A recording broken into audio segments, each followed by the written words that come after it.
The room was dark, except for the cold glow of a computer screen. Detective Laura Hayes leaned closer, eyes wide, her heart pounding as the video reached the 30-second mark. There, in the reflection of a car window, a face appeared. Not clear, not direct, but enough to freeze her blood. It wasn't the victim. It wasn't any of the suspects. It was someone no one had even questioned. Her voice cracked as she whispered, "Pause it. Zoom in." The tech officer hesitated. That. I said zoom in. The image sharpened. The shadow turned into a snake. A familiar one. The man everyone trusted. The man who had led the search. Cried on TV, begged the world for answers. Laura's hands trembled. It was him all along. The room went silent. Every detective stared at the screen like they were staring at a ghost. No one spoke. The truth was right there, hiding in plain sight for months. But before she could speak again, the video flickered. Then it vanished. The screen went black. The evidence that could solve the entire case had just disappeared. It had all started 5 months earlier in the quiet town of Riverview, Oregon, a place where everyone knew everyone, and the biggest news used to be who won the high school football game, until the night Amy Cole went missing. Amy was 17, a kind-hearted girl with bright blue eyes and a laugh that could fill any room. She disappeared on a Thursday evening after leaving her shift at the local diner. Her car was found the next morning, doors locked, keys gone, purse still inside. The whole town joined the search. The police combed through the woods. Drones scanned the nearby river. News van filled Main Street. And leading the charge was Deputy Sheriff Mark Danner, Amy's family friend, the man who promised her parents he'd find her no matter what. He spoke softly at the press conference. "We will bring Amy home," he said, holding back tears. "We won't rest until we do." The crowd clapped. Reporters nodded. Everyone believed him. No one noticed the small tremor in his hand, or how his eyes flicked toward the cameras just a bit too often. At first, the investigation went nowhere. There were no fingerprints, no strange footprints, no signs of a struggle. Amy's phone was missing, and her last text was sent at 8:47 p.m. "Leaving now. See you soon, Blue Heart." But she never made it home. Detective Laura Hayes, newly transferred from Portland, was assigned the case after 2 weeks with no progress. She'd seen hard cases before, but something about this one felt off. She started small, checking diner security cameras, local gas stations, and nearby traffic footage. But it was all routine, Amy's car heading home. Then nothing, like she'd just vanished into the night. Then, on the 4th week, a kid named Eli Jacobs came forward. He was 12, shy, and loved flying his Christmas gift, a small drone with a built-in camera. He told Laura, "I was recording over the river that night. I thought I saw something weird." At first, Laura didn't think much of it. She'd seen hundreds of "I think I saw something" lead before, but she took the memory card anyway. That decision changed everything. When she opened the footage later that night, the screen showed shaky drone video of the quiet riverside, trees, parked cars, the glow of streetlights. Then, for a split second, something moved, a figure dragging something heavy toward the woods. Laura paused, her pulse rising. She zoomed in, frame by frame. The shape looked like a person, tall, broad-shouldered, pulling a tarp or blanket. Then a flash of metal, maybe a badge. Her stomach sank. Could it be a police officer? She enhanced the frame as best she could, but the image was too grainy. She needed better tech. When she brought it to her captain, he shrugged. "Could be anyone," he said. "We don't accuse our own over a fuzzy video." But Laura couldn't shake the feeling. The timing fit too perfectly. Same night, same area, same missing girl. She began her own quiet digging. A few days later, she visited Amy's best friend, Rachel Dean, who worked with her at the diner. Rachel said something that made Laura freeze. "Mark, Deputy Danner, he used to drive Amy home sometimes," Rachel said. She didn't like it much, though. Said he'd talk weird sometimes, like he knew her better than he did. Laura pretended to take notes calmly, but her hands shook. When she checked the logs, she found that Mark's patrol car GPS had gone dark for nearly 40 minutes the night Amy disappeared. His excuse? Signal loss. Still, With no hard evidence, she couldn't confront him. But then, Eli's drone card had one more hidden file. A file that hadn't shown up before. When she opened it, she saw headlights. A car parked by the riverbank. The same model as Mark's patrol car. The figure stepped into view. A gloved hand lifted something out of the trunk. Then came the sound, soft but unmistakable, of a girl's voice crying for help. And just before the file ended, the flashlight beam hit the figure's face. Laura gasped. It was Mark. She called the tech lab immediately. Enhance this and save it to every server you have. This is the evidence we've been waiting for. The team worked through the night, cleaning the footage, stabilizing it, ready to present it to the department. But the next morning, when they came to retrieve it, every file was gone, deleted remotely. The backup servers, wiped clean. Only Laura had seen the video, and now she had no proof it ever existed. Her boss accused her of mishandling evidence. Mark comforted her in front of everyone, pretending to defend her. Laura's a good cop, he said kindly. She just needs rest. Behind that friendly smile, she could see it, the same smirk from the video. He knew she'd seen everything. That night, Laura drove home, shaken but determined. She couldn't sleep. She couldn't think. But one thought wouldn't leave her mind. If Mark could erase the evidence once, he could do it again. And maybe, she thought, he wasn't done yet. The next morning, she found a note under her windshield. No words, just a flash drive taped to it. Her breath caught as she stepped into her car, locked the doors, and plugged it into her laptop. A video file appeared. Its name, You Missed Something. The screen flickered. Then a dark figure appeared, standing by the same riverbank. The voice was calm, quiet, almost mocking. You think you're close, Detective Hayes, but you're watching the wrong video. Her heart slammed in her chest.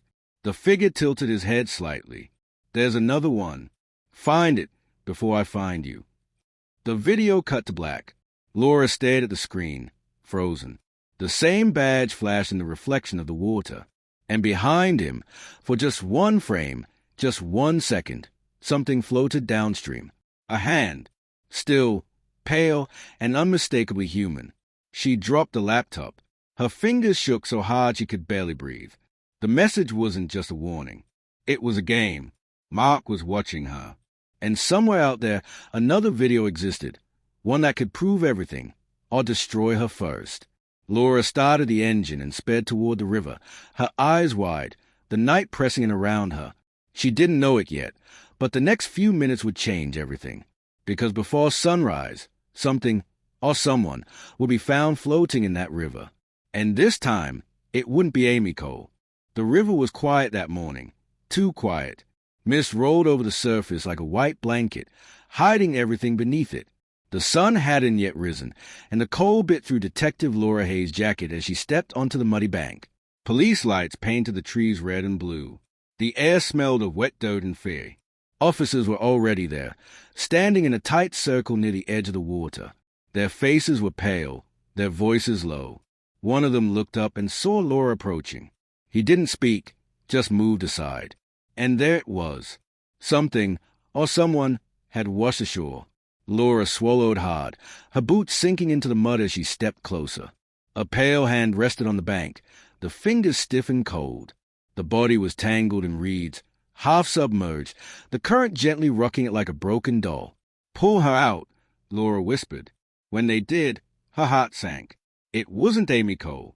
It was a woman, older, maybe in her late 20s, with short brown hair and a dark bruise across her cheek. She wore a blue jacket with a Sheriff's Department logo on it. Laura's stomach turned. The woman was Officer Dana Reed, Mark Danner's patrol partner. Someone gasped behind her. "That's Mark's unit partner, isn't it?" Laura nodded slowly, her mind racing. Dana had gone missing 3 days earlier. Mark had told everyone she'd taken a few days off to visit family. He even joked about it in the break room. But now here she was, lifeless, floating in the same river where Amy disappeared. And the worst part, Dana's badge was gone, torn from her jacket. Laura forced herself to look away. Something about the scene felt staged, deliberate. The body had been placed there to be found. And if Mark had left her here, it meant he was sending a message. She turned to one of the officers. Get the coroner and find Mark. Now. Mark arrived 30 minutes later, his eyes red, his face drawn in disbelief. Dana, he said softly, stepping toward the body. Oh, God, Dana. He fell to his knees, shaking his head. Who would do this? Who would? But Laura was watching him carefully. His voice cracked, but his eyes stayed dry. No tears, no real grief. He turned to her suddenly. You think I did this, don't you? Laura kept her tone calm. I think you know more than you're saying. Mark stood, dusting off his uniform. You're chasing shadows, Laura. You've been seeing ghosts since the day you got here. He took a step closer, lowering his voice. Be careful what you dig up. The river doesn't keep secrets for long. And just like that, he walked away, leaving her with more questions and answers. That night, Laura sat in her apartment, replaying every detail in her head. The drone footage, the missing files, the flash drive, and now, Dana's body. She turned on her laptop and opened the mysterious video again. The message echoed in her mind. There's another one. Find it before I find you. If there was another video, it had to be somewhere near the river, something she'd missed before. She scanned through hours of drone footage again, frame by frame. Then, something caught her eye, a faint flicker of light in the background, behind the trees, near an old boathouse that hadn't been used in years. Her heart began to race. She grabbed her keys and her flashlight and headed out. The old boathouse sat on the far edge of town, hidden behind tall grass and rusted fences. The sign out front had faded years ago, the paint peeling, the letters barely visible, Riverview Dock Storage. When she stepped inside, the air was heavy with dust and rot. Wooden planks creaked under her feet. The moonlight came through the broken windows in thin silver beams. Then she saw it, on a small table near the back, an old laptop, its screen still glowing. Someone had been here recently. Laura walked closer, her hand hovering over her gun. She tapped the trackpad. The screen came to life, and a single video file appeared on the desktop. Its name sent a chill through her entire body. The real one. Her breath caught. She hesitated for a moment, then double-clicked. The video opened to a dark forest, the same one by the river. The camera shook as someone ran, panting heavily. The voice on the recording whispered, "His coming, he knows." Laura leaned in. The next frame showed a flashlight beam sweeping across the trees. Then a woman screamed, a short, sharp cry that cut off too quickly. The camera fell. The view turned sideways. A man's boots appeared, and then, just like before, a face leaned into the lens. It was Mark. He stared into the camera for several long seconds, his eyes cold, his lips curling into a smile. Then he spoke softly. "You really should have stopped watching." The screen went black. Laura stumbled back, her heart pounding. It wasn't just a clue, it was a confession. But before she could think, she heard it. A creak. Someone else was inside the boathouse. She turned off the laptop screen and crouched behind the beam, her hand gripping her weapon. Footsteps echoed on the wooden floor. Slow, careful. A familiar voice whispered from the dark. "You shouldn't have come here alone, detective." It was Mark. Laura's pulse raced. "It's over, Mark," she called out, her voice shaking. "I know what you did.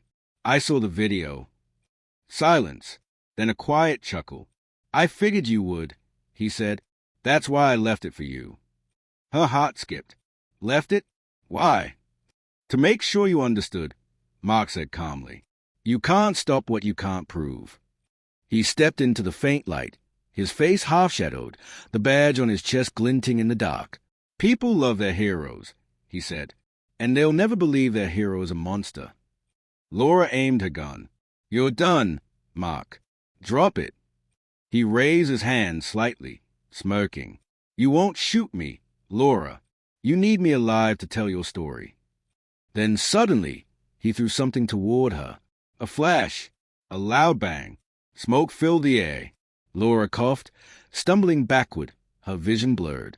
She heard footsteps rushing toward the back door. When the smoke cleared, Mark was gone. The only thing left behind was the laptop, its screen cracked, the video file deleted again. But there was something else. On the floor, right where the laptop had been, lay a new flash drive. A small white label on it read, "Next." Laura stared at it, her hands trembling. Her phone buzzed in her pocket.